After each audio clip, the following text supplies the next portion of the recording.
thanks for everybody, especially those on the West Coast who got up early for this. What we're going to talk about today is the 2018 SMS voter mobilization program.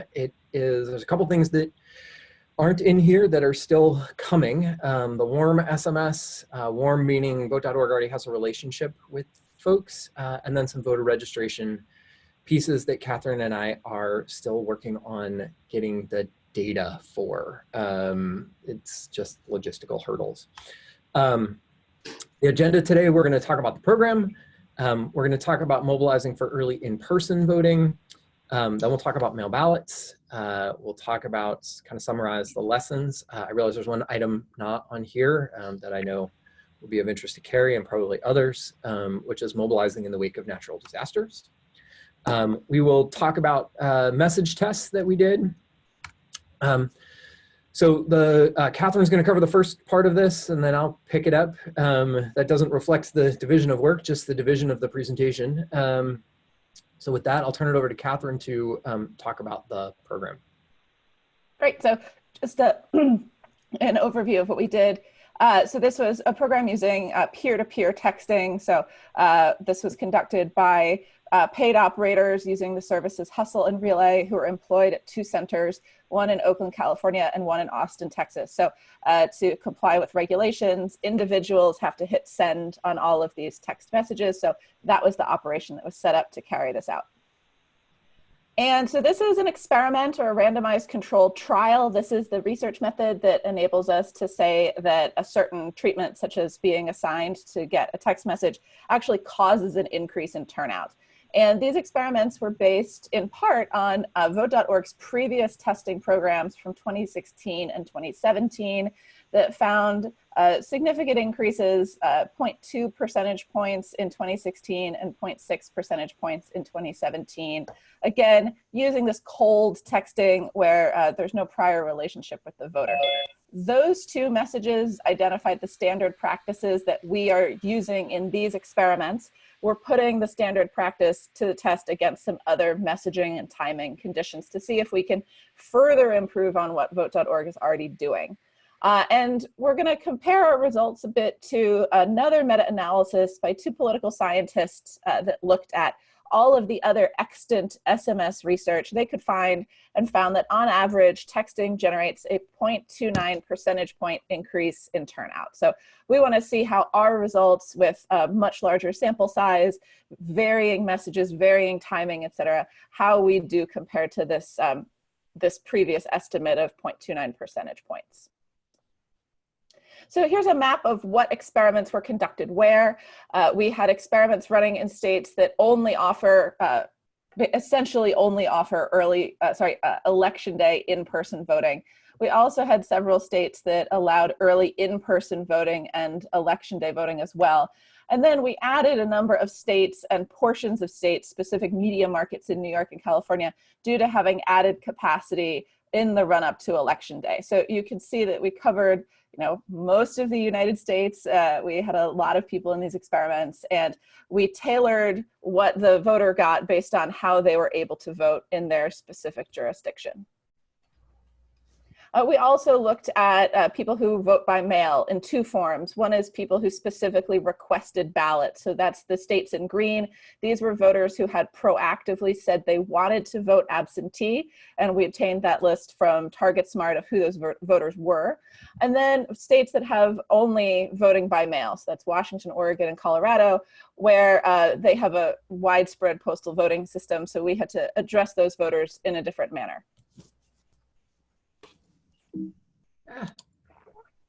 So this is the standard practice that vote.org developed in their 2016 and 2017 testing. And so this was, we used this in all of our experiments that we ran in 2018.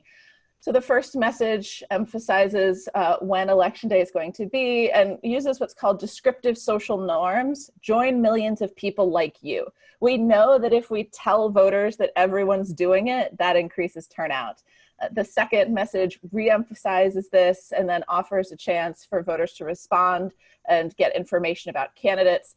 And then the third message emphasizes where to go, where your polling place is, and gives voters a chance to look up their polling place if they don't know it. And this message, this third message, is considered so integral to the effect of SMS that we use this third message in every experiment, in every message condition, because this is thought to be really key. You know, it's election day, tell them where to go, tell them what to do. Now, I want to explain a little bit about how our graphs are going to be presented. So we're showing you both what the estimated effect was of getting a text message and something called a confidence interval that gives you a sense of, you know, it can be a little bit below or a little bit above. So the diamond will show you what our point estimate is, or what the measured effect is. The confidence interval will show you that within a 95% degree of certainty, the true estimate falls within those lines. And obviously, the thinner points at the end, it's less likely to fall there. It's more likely to fall near the point itself. Now, when those confidence intervals cross the 0 line or the red line, that means there's not a statistically significant difference, because we can't be 95% sure that the actual effect is distinguishable from 0. So when we look at these graphs, you want to look at where the diamond is, and then look at you know, how wide the confidence interval is. That's in that range is where the true effect should be.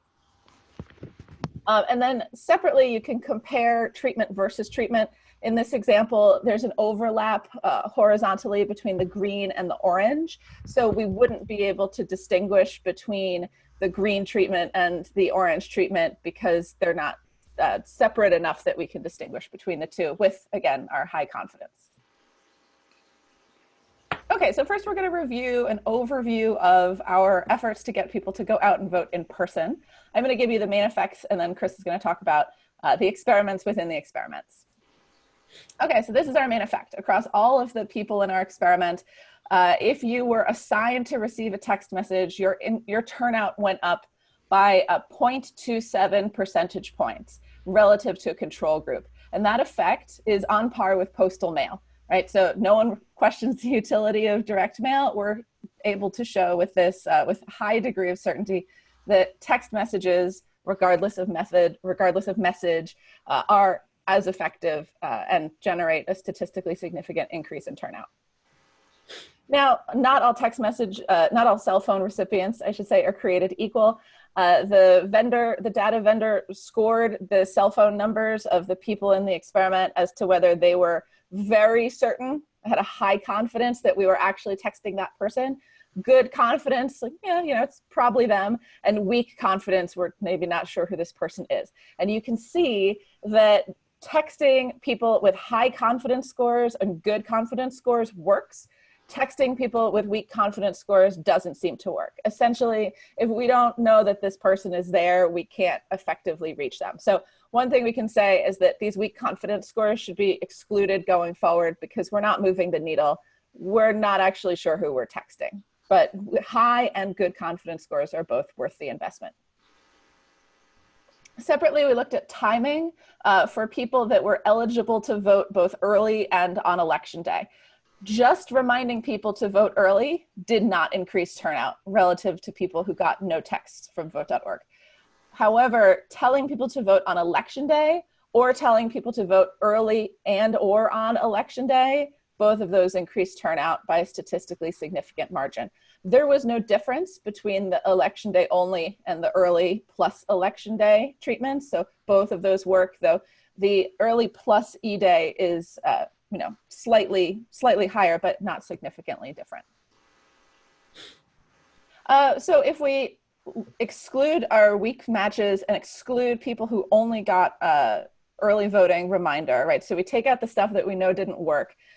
Our effect of getting either being a good or high confidence cell phone score voter, getting either the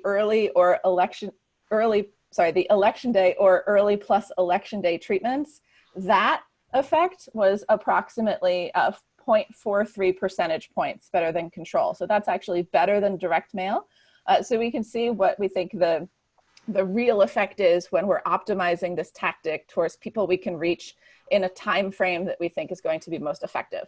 And given that SMS messages are easy to scale and relatively low cost, this is a particularly attractive method.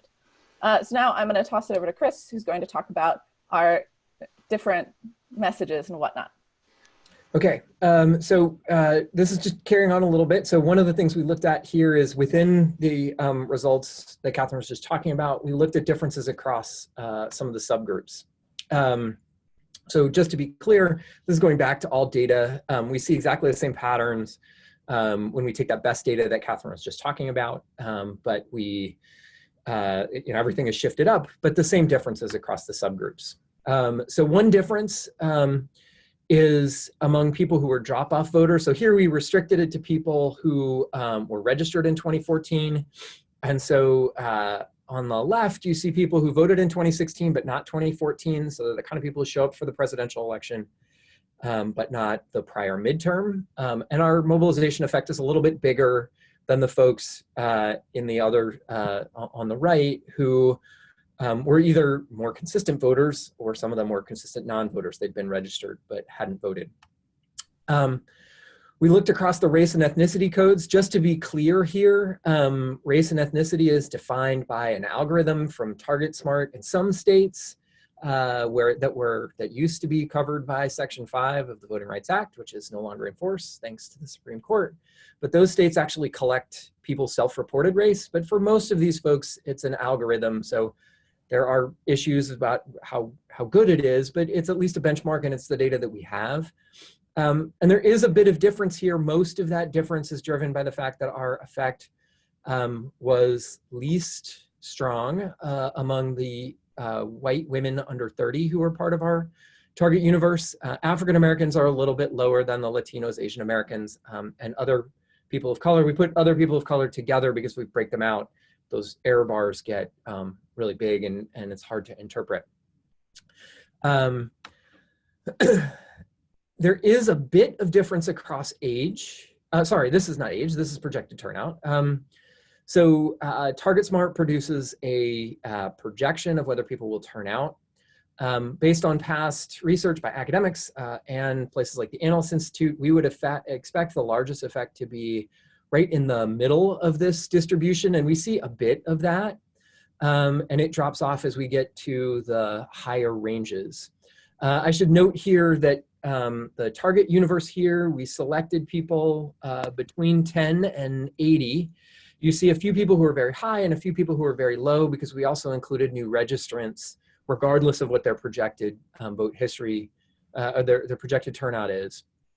But we, there's a little bit of difference here, but not actually quite as big as we might have expected going in. And I'll talk a little bit more about some of this a bit later. We also looked at competitiveness because when we get into either competitive states, and so competitive is defined at the state level by the US Senate or gubernatorial race or by congressional district. And our coding of competitiveness is based, we just used Real Clear Politics. Most of the sort of pundits were pretty much in agreement about what was competitive and what wasn't. So these are places that were coded in their last codes before the election as being competitive. Our effect is a little bit smaller. We expect that. That's because it's harder to raise the level of turnout when other people are also trying to increase turnout. But we still have a statistically significant effect. Not quite as big and gaudy as it was when we put it together, but still pretty robust. And often what we see in other voter mobilization programs is this can be sort of wiped out by other activities. We didn't see that. We're still having a marginal effect over and above what's going on there. And it's about 0.17 in the competitive areas, and it's about 0.4 in the uncompetitive areas. But again, back to the point that Katherine raised earlier, when we take out the pieces of the program that we know weren't effective, all of these numbers slide up a little bit on the graph. There were a few things, kind of the dogs that didn't bark, differences that we might have expected going in that we didn't see. No difference between gender, not surprising. There's no reason that we would expect men and women to respond differently to text messaging. A little more surprising about no differences is there's no difference across age. Now, this has surprised some folks as we've talked about this a little bit, because we think of texting as being largely driven by young people, and we do have a lot more people in the younger age cohort. We're able to obtain those cell phone numbers. There are probably a lot more of them. But what's happening here, we think, is that the people in this group that we're obtaining cell phone numbers for are people who are using cell phones and text messages. So it doesn't matter if you're 24 or 74, if you're the kind of person who texts a lot, and so your cell phone number is available and we can match it with good confidence, we're having an effect on you regardless of your age. Katherine and I, and probably others, deal with other groups who, they'll say, well, we don't bother to text message people over 35 because they don't do texting the way young people do. That's not wrong. There are fewer of them that we can identify and get their cell phone number, but if we can get it and it's a good match, we can be effective in mobilizing them. We also didn't see any real difference in new registrants, people registered since the 2016 election. New registrants are predominantly young, so some of the age graph makes this not surprising, but there's also lots of research that people who are newly registered behave a little bit differently. And in particular, in the wake of 2016 and our target universe of people of color and women under 30, there's a lot of talk about their activation in the wake of 2016. We aren't having a bigger or smaller effect here. And the reason the error bars are bigger for that green one is there are just fewer of these people. So we have less certainty about the result. Okay, moving away from people who are voting in person to talking about dealing with people who have a mail ballot in hand. I'm going to talk about this in two pieces. The first is the people who live in states where everyone is sent a ballot. So that's Oregon, California, and Colorado. We don't have a statistically significant effect here, but it's about the same size as we saw for in-person voting. It's much smaller. We only have 3 states. They're not particularly big states. So seems like a very similar effect. Katherine showed you the messages from earlier. These messages are obviously tweaked, not to talk about going to vote at your polling place, but to return your mail ballot. We have the same phenomenon with the cell match. Here, the weak confidence looks particularly poor. We can't distinguish it from 0, but we never like to be below that red line. If we do the same thing we talked about earlier, we just focus on people for whom we have good cell phones, you can see our effect is just under 0.6 of a percentage point. Here, obviously, we're not excluding early voting because we didn't talk about early voting, but just excluding those weak cell phone matches. Now moving on to, we showed you that map that had green all over it. We had 19 states in which Target Smart provided data about people who had requested a mail ballot.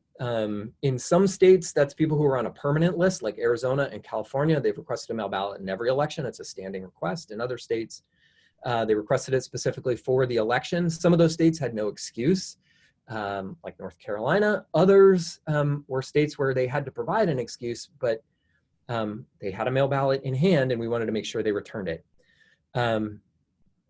Again, statistically significant, we're above that red line. Again, pretty consistent with what we see in the in-person program. So even though we're switching modes of voting, we are still having a similar effect.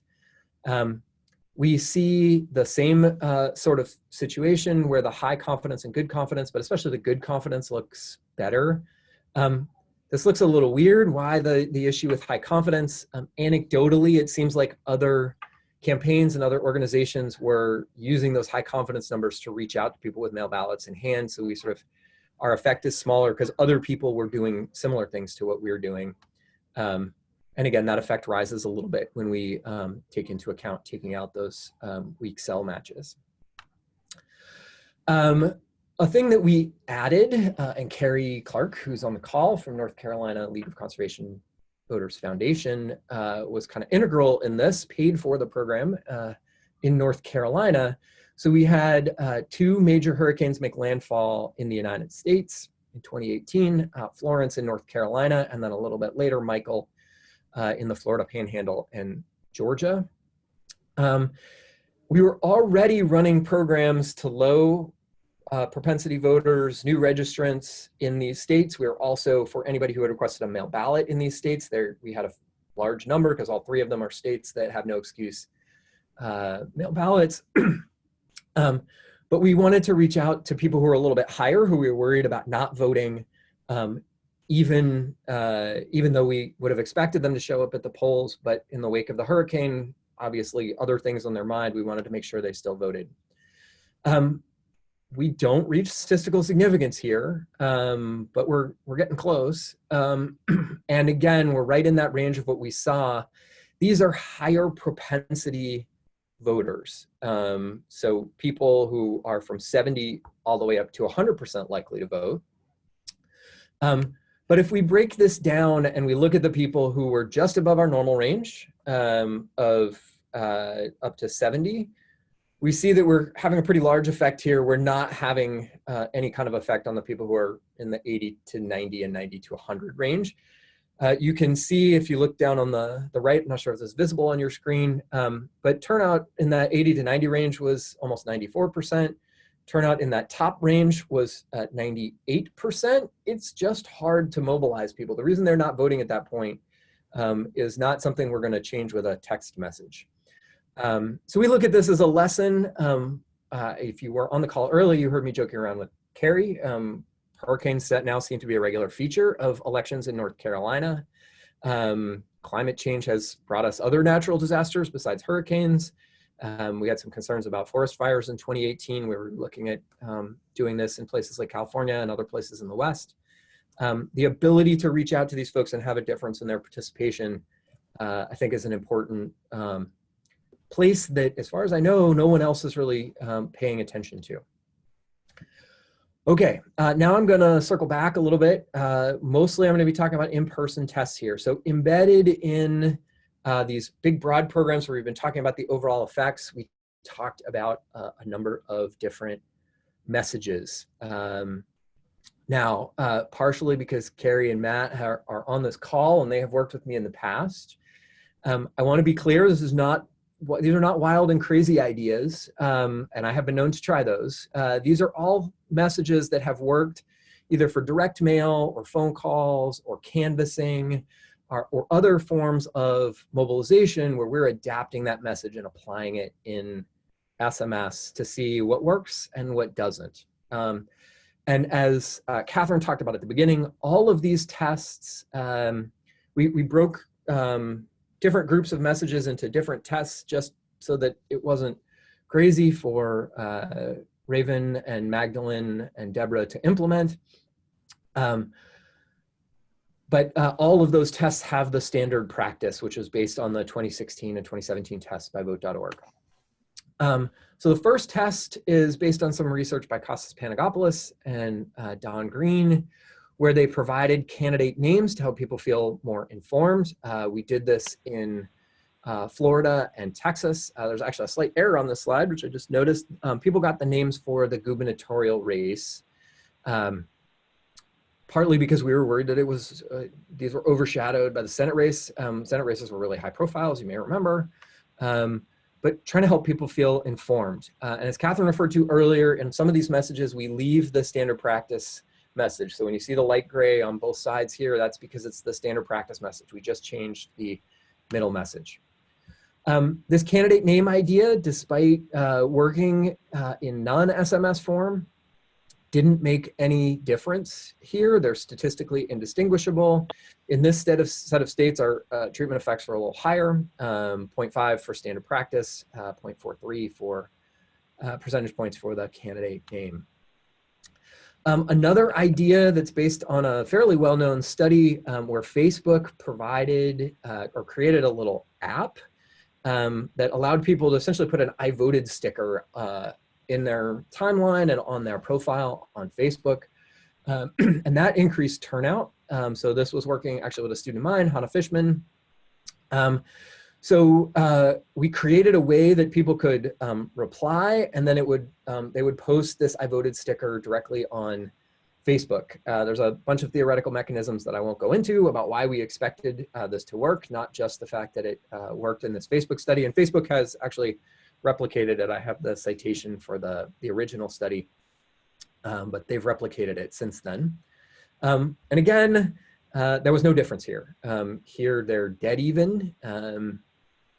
No difference at all in the set of states where this was conducted. So this is in 6 states scattered across the country. So a variety of election rules and competitiveness and regions of the country and all of that. And when we look at the states, there's not a whole lot of difference across the states either. The next message test we did is actually replicating something that I had done in Portland in a 2017 election. I have done it previously with the League of Conservation Voters in phone call form, asking people to make sure that their friends and family vote. We call it adopt a voter. Another mechanism that we use, taking advantage of the fact that we're on SMS, and so people are getting this on their smartphone. So we had a tool that would allow people to automatically set a reminder to vote on election day. So just put it right in their calendar. Sort of a very mechanical kind of thing, if you want to think about it that way, that it creates that reminder, embeds it in their normal calendar and the way they look at their day and plan their day based on research about plan making and some other things. We also combined those two. So you saw the adopt a voter was in the first, the calendar was in the second. So we had a treatment that combined those two. What you see here is that the calendar treatment didn't work. It had worked in 2017, which is why we did it again, but it didn't work here. The adopt and calendar also didn't generate a statistically significant effect. The adopt a voter did well. The standard practice wasn't statistically significant, but was positive. And that difference between adopt a voter and statistically significant isn't statistically significant, but it's getting close. More importantly, we did this with postal voting, which is how I had done it in Oregon in 2017. And here we see that same pattern again, where adopt a voter is very successful. The calendar did not work. The adopt and calendar did not work. Standard practice wasn't as effective here. One of the things we looked at that I don't have a slide for is trying to understand this. I showed you earlier the drop-off voters and non-drop-off voters.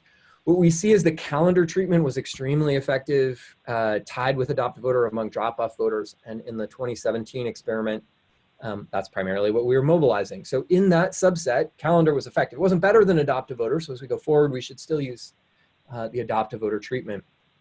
But it's one of those lessons of, we have to experiment in different contexts and with different populations because messages and other aspects of the tactic will work slightly differently.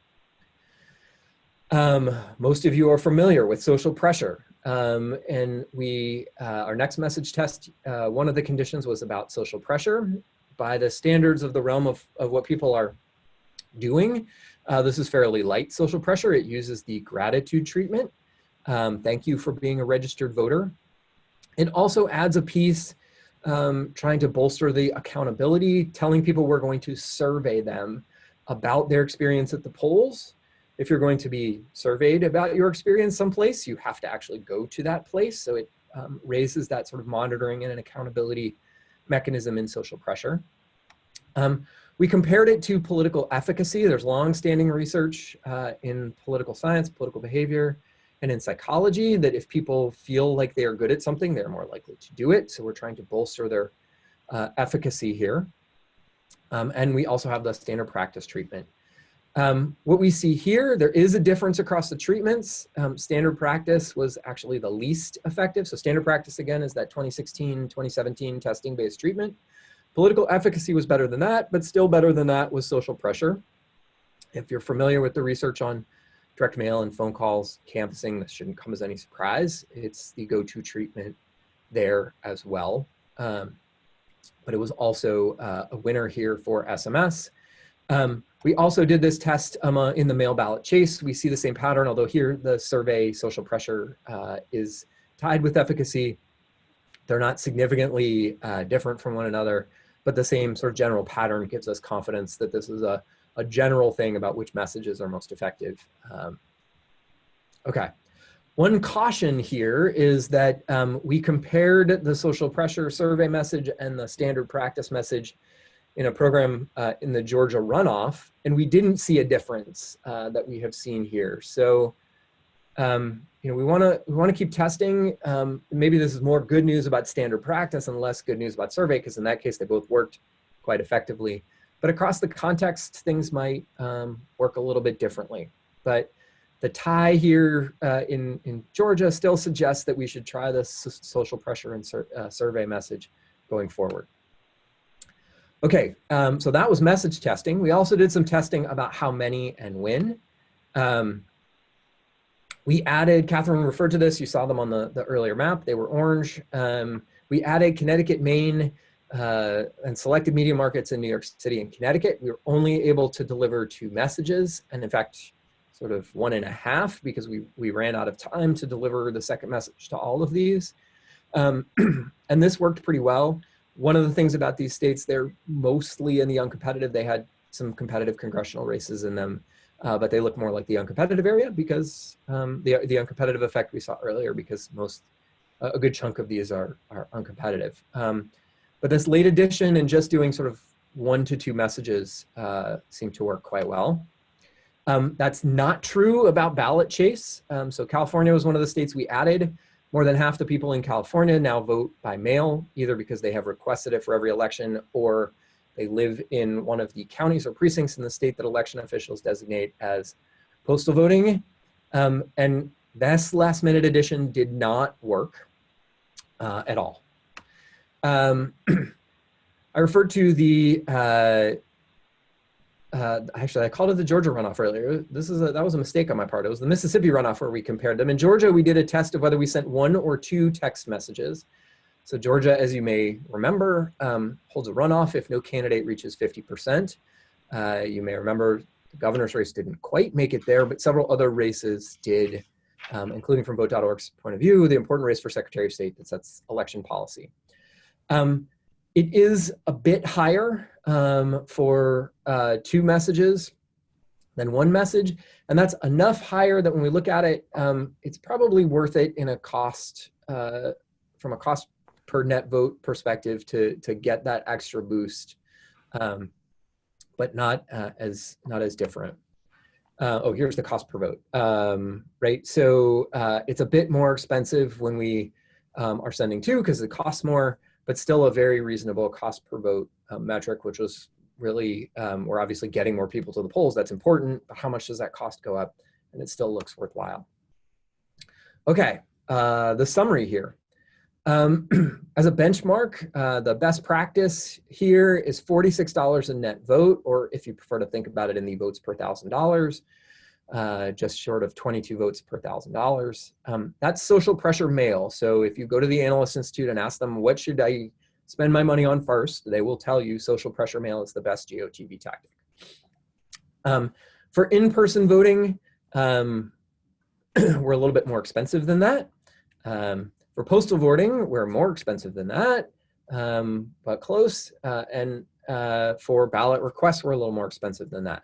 However, if we go to the best practice, we're suddenly very much in that ballpark when we exclude some of the weak cell matches. These calculations don't take into account using the better messages that we learned. If we do that, now we are not only close to that, that average effect that AI estimates, but actually a little bit better than that. And from the point of view of where we are in terms of learning, we did a lot of testing here because we have a lot to learn. AI's best tactic is based on testing and refining social pressure messages since 2008. We started this in 2016. We learned a lot and have really closed that gap a great deal in the cost per net vote realm. And digging more into the details, Katherine and I have some recommendations, not only about what to do from what we've learned, but other promising places that we could go in future testing around cold SMS. So to summarize, it works. That's the headline. We don't want to do weak confidence. We don't want to do contact only for early voting. We do want to contact for election day and for postal voting and for chasing mail ballots. Multiple messages seem to be cost effective. There are some questions about, should it be 2, should it be 3, should it be 4, that we think are worth revisiting in future research. And we have the adopt a voter and social pressure with the survey threat. And actually, just before this call, Magdalene and I were texting back and forth about implementing a direct comparison of these two. They both sort of won in their respective pools, but we don't have a head-to-head comparison because different states create very different sort of contexts and baselines. So we're looking at comparing those two directly in 2018. Thank you.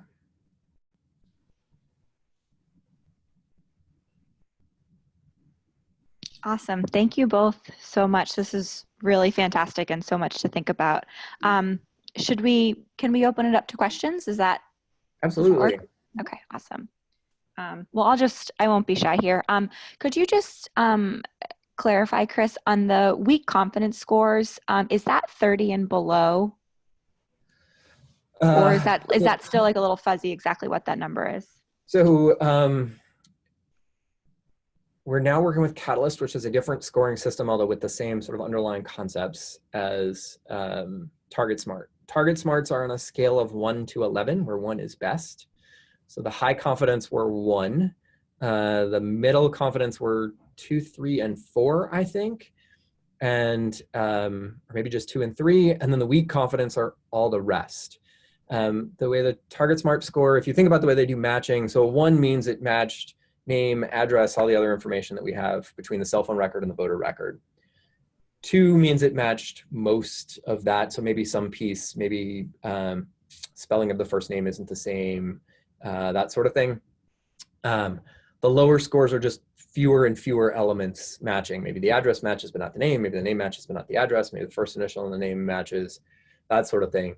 So there are different ways of thinking about the scoring. But clearly the poor matches are not something that we want to be using because we're not reaching the people that we want to reach. Cool. And we have a general census also in Catalyst, like where the cutoff is between weak and the medium. Okay. Yeah. Chris, this is Christy. Excellent presentation. And I think particularly the financial impact that these campaigns have is really important.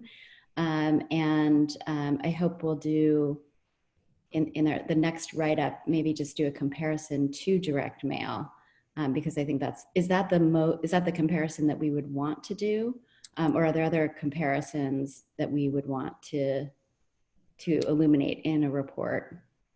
Yeah, I mean, it's kind of the highest bar, and since we hit it, it seems like the right comparison to use. Is that fair, Katherine? Yeah, I think another thing to look at is if you're looking at tactics that can be delivered to millions of people on a relatively short notice, right? You can't deploy a canvassing program that large necessarily overnight. And then if you look at other digital forms of mobilization like email or internet ads, they don't work.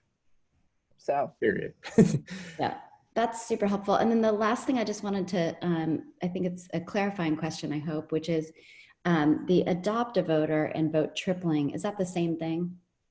No, it is the sort of same underlying concept. And actually one of the things we're talking with vote tripling about, and I don't want to get ahead of it because we haven't really nailed this down, but I think where we are is vote tripling is sort of the same idea, but asking you to name individuals. So tell us the names, and then vote tripling follows up and says, please remember to remind these people. And one of the conversations we have with vote tripling is that their primary interest has been that next level of people, mobilizing them, because normally they're contacting people who are high propensity voters, campaign supporters, organization members, and saying mobilize your friends. That's not what vote.org does. We're primarily focused on low propensity voters. So we're looking at the direct effect for vote tripling and adopt a voter. We haven't followed up. If you remember the sequence, we don't remind people, hey, you said you'd mobilize friends and family. We're leveraging just getting people to think of voting as a social activity, something that they do together. Hopefully they're doing that spillover, and we're looking at that. But the question of how much is there spilling over to other people in the household that both adopt a voter and vote tripling are getting at, how much direct effect is there? Asking people to do something hard that's burdensome, like tell us names, may reduce that direct effect. So the conversation with vote tripling is to compare the direct effect, the indirect effect, and what the total mobilization is, to figure out what that what is best, among whom is it best, who should we deliver which message to. All that's part of the conversation that MAG is having with vote tripling right now. Great. And then my last final question is just about, you really emphasized, I thought, with North Carolina and the natural disasters, that was truly something unique, that you didn't know of anyone else doing that. And I just wondered if you had a specific recommendation about what to do next in that case, moving forward, as we anticipate that there will be distractions. Natural disasters will happen probably in the near term, as well as in 2020.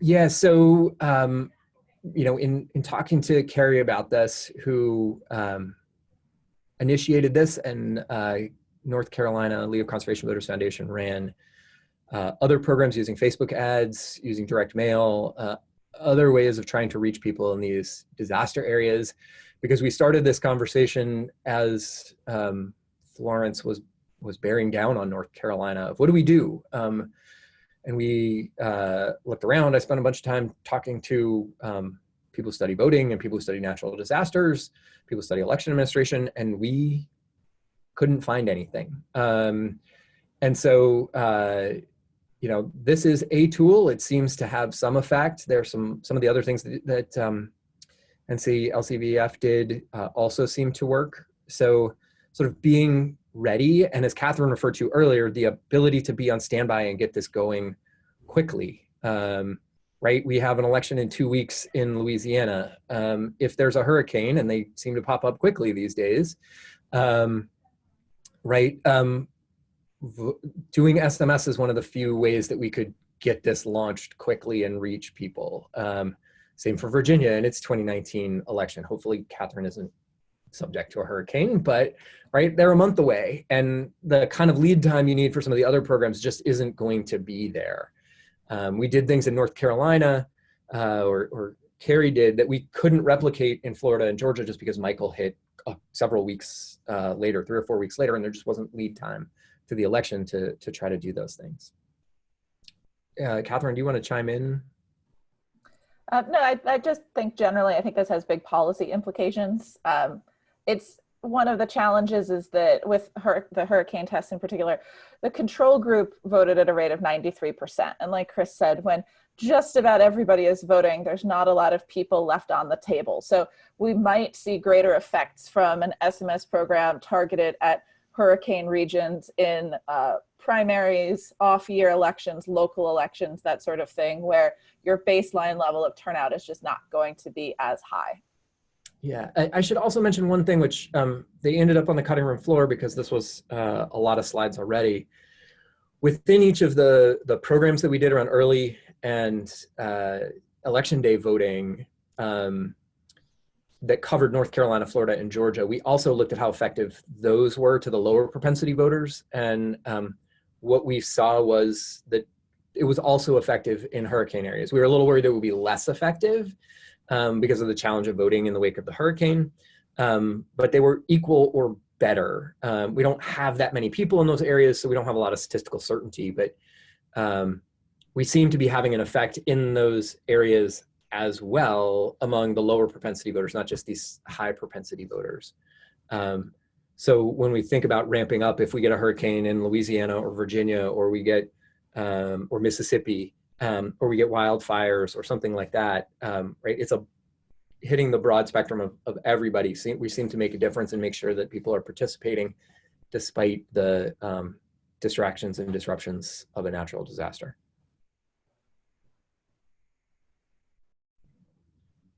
Very helpful, thank you.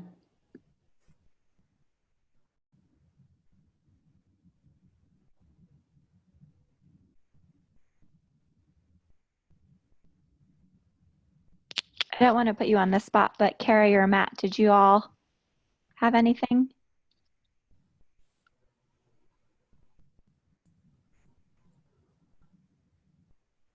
No, not at this time. Thank you. Nor did I, but thanks. And I'd love to get a copy of the slides if that's an option. Yep, absolutely. And Carrie, we owe you, and I will do for you, sort of breaking out North Carolina. When we look at individual states, right, we don't have enough people for some of the different programs to have the kind of statistical certainty, but it's pretty consistent with what we see in the overall. We just have really big wide bars because we just don't have a lot of people like in the mail ballot chase, and right, each of the individual hurricane programs, so we don't have the level of certainty we'd like, but the fact that they're consistent with the other states makes us pretty confident that it worked in North Carolina just the way it worked in the overall. Chris, this is Christy again. What's the next step in terms of, you know, you're of course sharing this with this group, and that includes funders, but any plans to share this in a broader context to help with the 2020 election just in general? Yeah, so this morning you got a big memo dump because we broke, with all these moving parts, we broke it into separate memos. And then Katherine and I are working on an academic version of talking about some of this. But then the next step in terms of reaching the practitioner audience is to talk to folks at the Analyst Institute. They certainly know, and I think Katherine and I both have had verbal conversations with people about what the results are looking like. So there's a great deal of interest in sharing the results with that community as people are starting to think about 2020 programs within the progressive community. And so that's a conversation that Mag or someone else should have with AI about whether it's at one of their retreats or in their newsletters or all of the above. We have a ton of information. Katherine is actually integral in one of the newsletters about digital communication for AI. So we have some options there, making different channels to make sure that this gets out to the practitioner civic engagement community. But obviously this was the first step, getting you all of this information. And I want to add, we did present it at an academic conference, and it was very well received by other political scientists, some practitioners, journalists floating around. And I think what's helpful with this research is that because our sample size was so large, we had 12.7 million voters. That's bigger than the entire meta-analysis that we talked about at the beginning. And so I think as this gets out in practitioner land and into the press as well, it's very compelling, and I think is very convincing that text messages do work. And I think kind of puts to rest the question of whether it's an effective tactic or not. Yeah, absolutely.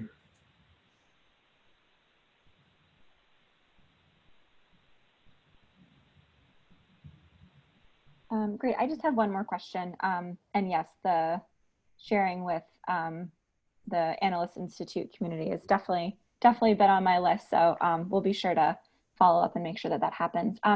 Just in terms of the survey threat messaging, when you originally had I think misspoke quickly and said that it was in the Georgia runoff, it made me start thinking about, because voter suppression has been around forever, but now there are so many groups that are kind of talking about it, and it's really becoming part of the conversation. Like, would it be interesting to look at kind of in places where people assume that their votes are getting suppressed, and like how kind of some of that survey messaging, like your voting's public record and things like that, like if there's any kind of anything interesting to learn there now that our kind of like voter suppression conversation is changing? Yeah, I mean, so one of the thing about that language is that we were talking about literally hundreds of replications. So the meta-analysis of social pressure mail by AI is covering hundreds of experiments within the progressive community. and academic studies that are out there. I have talked to people on the other side of the aisle. It works on Republicans too. And it seems to be pretty consistent. It goes up and down with how high turnout is. Lower turnout, it's easier to raise mobilization. Presidential years is tougher. That sort of thing. But it seems to work pretty consistently. The other thing is, I think we always have to be careful about what activists are talking about versus our audience, right? If our audience was having a conversation about vote suppression and they were concerned about it, they wouldn't be the low propensity voters that they are. These are people who are disengaged. They're not talking about voting at all if you're talking about somebody who's got a 30% chance of voting in the 2018 midterm. So we wouldn't, in terms of behavior and how it reacts with people react to it, they're not coming to it with the kinds of things that activists are coming to it in terms of how they think about it. It might be interesting to think about it. I'm thinking about some stuff that I did with Cary, North Carolina, as you probably all know, is like ground zero for any election rule craziness. They've had it in North Carolina. And we've done some testing about talking about some of those different features and talking about people trying to take your voting rights away. And it doesn't help. And it may be more likely to hurt than to help to talk about some of this stuff like voter ID or some of the general efforts at changing the rules for vote suppression. And the underlying psychology here is if you remind people that they may encounter something unpleasant or controversial, Right. they don't like that about politics in the first place, and you don't want to remind them about that. Right. Okay. Yeah. No. Thank you. That's all really interesting and makes a ton of sense. I was thinking more in the context of like Stacey Abrams kind of coming out and saying like, I'm not conceding this election was right. It kind of made it more of like something that everybody in Georgia was talking about. Yeah, I don't know. That's just to clarify kind of what I was thinking about. But yeah, no, what your response made a lot of sense. Okay, awesome. So if there aren't any more questions, we'll just kind of thank everybody for coming, and the slides will be available, and we also have a recording, and I'm sure Chris and Katherine will be available from now into eternity to answer any further questions that come up about this. So sorry guys for putting you on the spot about that. No problem. Thanks everyone. Thank you. Thank you so much, Chris. Appreciate it. All right. All right, bye all.